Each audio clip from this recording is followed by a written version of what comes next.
Welcome back to CivilNet. I'm your host, Patrick Elliott. I'm joined today by Albert Stepanyan, the CEO of Scylla, which is an AI threat detection software. It's an American-Armenian company, and the US defense sector is already looking into their solutions for their defense needs.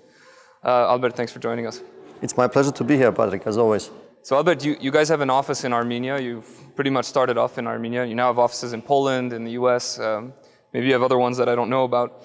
Tell us a little bit about the IT environment in Armenia compared to Poland, the US, and what are some of the great advantages? And of course, what are some disadvantages that Armenia needs to work on to remain competitive?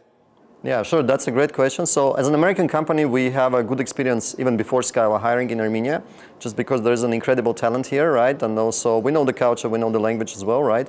And there is a big push coming from especially American Armenians into investing in Armenia, right? And developing talent and also opening companies and subsidiaries.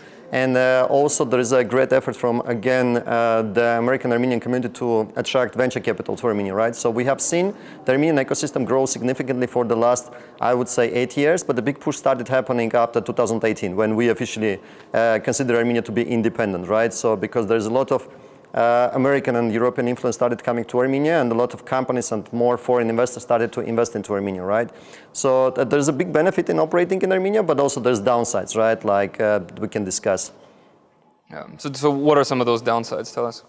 Well, like it's very important to understand that there are limitations here on the supply chain, obviously, right? So if you have if you are developing just a software, then it's good, right? Because people are just people, right? And we have good talent.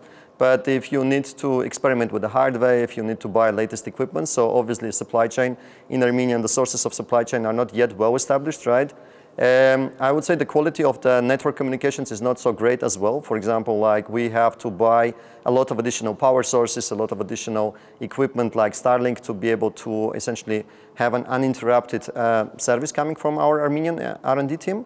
So this is also something which should be considered. So there should be a lot of investment in essentially securing the supply chain, but also the network communications in Armenia to make sure that the people who are residing in Armenia and developing for foreign corporates such as Scylla have essentially a stable environment where they can continue innovating and then exploring their talent. Now, do you mean this from a more of an efficiency standpoint or also a security standpoint, for example, to ensure that, you know, we just had the, what happened with the Israelis, you know, compromising technology that ended up, you know, exploding pretty badly in Hezbollah's face. From a security standpoint, ensuring that our supply lines, a lot of them that goes through Russia, which, as we know, is not a friendly state. I'm putting that lightly, but is also hand in hand with our eastern neighbor.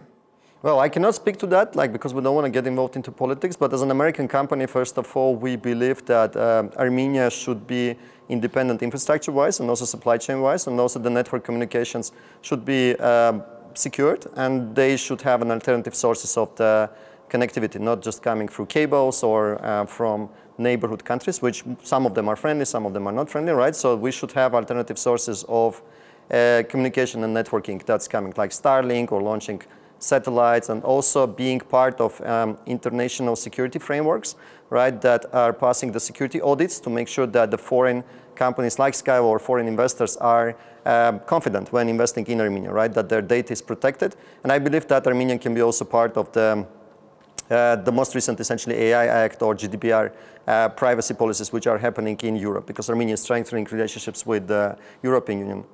But don't you see that as unnecessarily restrictive? I mean, if you look at the competitiveness of innovation, especially when it comes to AI, the United States dwarfs the EU by, you know, just incredible margins. And a lot of it is because of the EU's just overly regulatory environment. Do we want Armenia to enter that environment, or would we prefer that Armenia goes towards more of a US-style free market to ensure innovation? Oh, that's a good question. So as an American company, obviously we are very pro-American, and we want to copy everything. But you also have offices in Poland, right? Yes. So how do you balance So I believe that we are not, we don't agree what's happening in Europe on that side, and regulation-wise, but we agree what's happening on the security side. Like, for example, the latest directive NIS2, which is essentially protecting data and also making sure that the largest corporates are adhering to cybersecurity policies and the network communications. And Armenia, as a small country, should be more flexible, so they should take the best from Europe on the security side, and they should continue following the innovation that's happening in the United States and Israel. That's actually a good segue to ask about this topic. What are some of the vulnerabilities that you see in Armenia, especially considering that you guys are a threat detection company? What are some of the big vulnerabilities that Armenia should address as soon as possible?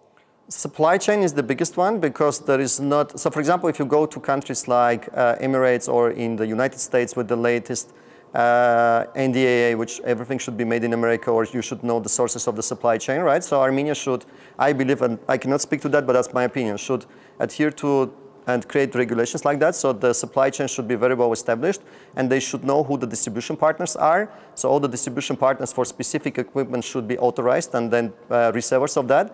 What's happening we see in this region, and not only in Armenia, is like anybody can open a distribution company and let's say bring Motorola equipment here or any kind of critical communication equipment, which is very bad, right? Because we know that if you don't know the sources of your supply chain, then everything can happen in between. And we saw the latest happening in Lebanon.